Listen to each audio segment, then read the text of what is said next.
trending kapag gumagawa kayo ng vlogs and video?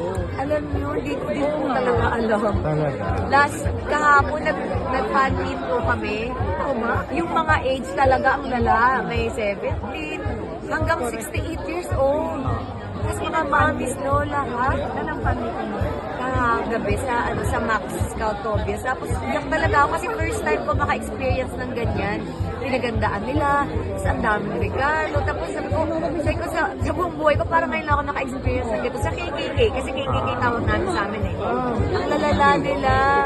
Grabe, sobrang pagmamahal yung binibigay sa akin. Na pala makabagong KKK.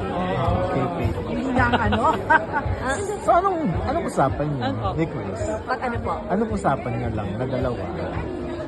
Unang-una, nagbalikan ba? Nagbalikan. O baka naman nakareserve sa vlog ha? Wala ba? Siguro, hindi ko po alam. Basta kami po, kung ano po yung nakikita nila. What you see. Yun po talaga kami. Wala po kaming pretending. Kasi hindi kami, yung shoot namin, like nung wala pa si Chris, ganyan naman po talaga ako. Sinushoot ko yung daily life namin ni Katie. So nung dumating siya, ganun lang din. Hindi po kami na, ganito, gagawin natin, sneak tayo. Hindi po. Pero kayo ba din diba dawan ng time na parang, alam ko na naman kayo, pinakalaga naman niya si Katie o tinitingnan mo naman niya, iba daw. Pero parang may time na medyo hindi kayo okay talaga. May time po na hindi okay. Pero simula po na naghiwalay kasi kami. Walang communication na Ano na lang kami, parang pag Casual. pupunta sa, casual lang, civil lang kami. Dapat kailan yung, at bakit nangyari na parang Nag-close okay. Ayun po, siguro sa mga nangyari, mga na-experience ko din last year na parang may mga times din na anayin ko yung anak ko para magsasorry ako kasi wala akong oras, ganyan.